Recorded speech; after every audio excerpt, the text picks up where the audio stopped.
حضرت علی سے کسی نے پوچھا، یا علی، آپ کی زندگی میں کوئی ایسی حسرت جو رہ گئی ہو؟ تب حضرت علی نے فرمایا، دو حسرتیں رہ گئی، ایک جتنا مجھے علم تھا اتنا کسی نے پوچھا نہیں، اور دوسرا جتنا میں سخی تھا اتنا کسی نے مانگا نہیں۔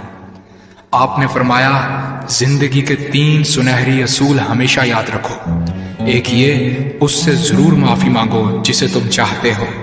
دوسرا، اسے مت چھوڑو جو تمہیں چاہتا ہے۔ تیسرا یہ، اس سے کچھ نہ چھپاؤ جس پر تم اعتبار کرتے ہو۔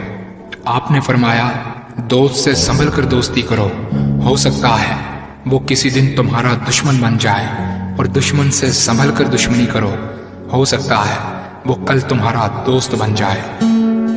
زبان کا وزن بہت ہی ہلکا ہوتا ہے، مگر بہت کم لوگ اس کو سنبھال پاتے ہیں۔ آپ نے فرمایا، جسم ایک دکان ہے اور زبان اس کا تالا۔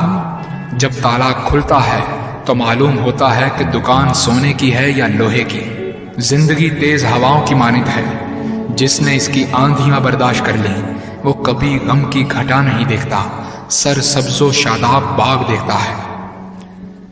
حضرت علی سے کسی نے پوچھا، یہ کیسے پتا چلے گا کہ جو پریشانی یا مصیبت ہم پر آئی ہے وہ اللہ کی طرف سے آزمائش ہے یا ہم پر اللہ کی طرف سے سزا ہے؟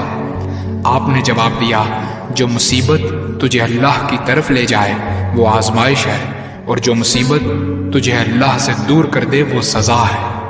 حضرت علی کے پاس ایک یہودی آیا اور کہا، میں نے سنا ہے کہ آپ مسلمان جب عبادت کرتے ہو تو وسوسے اور خیالات آتے ہیں، جبکہ ہم عبادت کرتے ہیں تو ہمیں نہیں آتے۔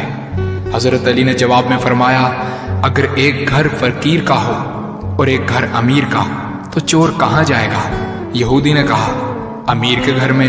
حضرت علی نے فرمایا، تبھی تو شیطان ان کو ستاتا ہے جن کے دل میں اللہ ہو۔ جن کے دل میں اللہ کی محبت نہیں ہوتی وہاں شیطان کا کیا کام؟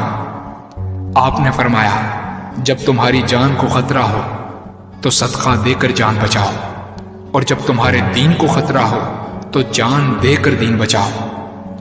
آپ نے فرمایا، یہ زندگی 2 دن کی ہے، ایک تمہارے حق میں اور دوسرا تمہارے مخالف۔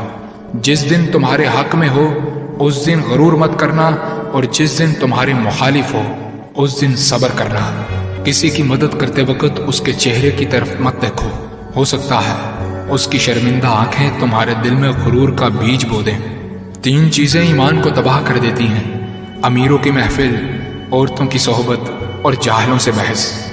حضرت علی نے فرمایا، جانور میں خواہش اور فرشتے میں عقل ہوتی ہے، مگر انسان میں اللہ پاک نے دونوں رکھی ہیں۔ اگر وہ عقل دبا لے تو جانور، اگر خواہش کو دبا لے تو فرشتے کی مانند ہو جاتا ہے۔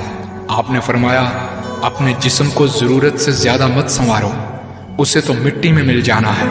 سنوارنا ہے تو اپنی روح کو سنوارو، کیونکہ اسے رب کے پاس لوٹ کر جانا ہے۔ مومن کی مثال ترازو کے پلڑے جیسی ہے، جس قدر اس کے ایمان میں اضافہ ہوتا ہے اتنی ہی اس کی آزمائش بڑھتی ہے۔ آپ نے فرمایا، اچھے لوگوں کی ایک خوبی یہ بھی ہوتی ہے کہ انہیں یاد رکھنا نہیں پڑتا، وہ یاد ہی رہتے ہیں۔ آپ نے فرمایا، رزق کے پیچھے اپنا ایمان خراب مت کرو، کیونکہ رزق انسان کو ایسے تلاش کرتا ہے جیسے مرنے والے کو موت۔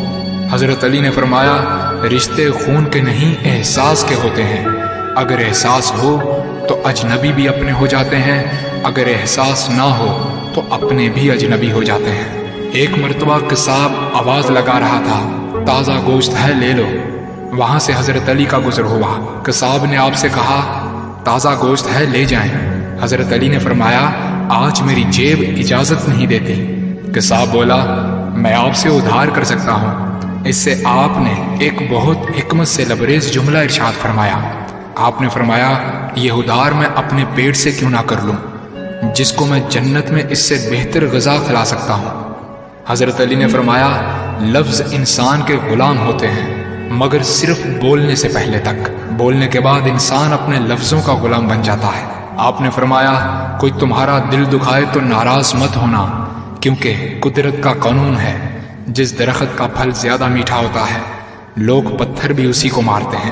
آپ نے فرمایا کسی کا عیب تلاش کرنے والے کی مثال اس مکھی جیسی ہے جو سارا خوبصورت جسم چھوڑ کر صرف زخم پر بیٹھتی ہے۔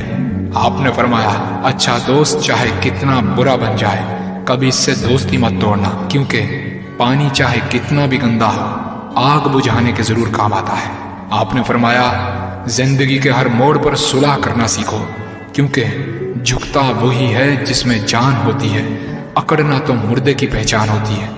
دوست ہو یا پرندہ دونوں کو آزاد چھوڑ دو، لوٹ آیا تو تمہارا، نہ لوٹ کر آیا تو تمہارا وہ کبھی تھا ہی نہیں۔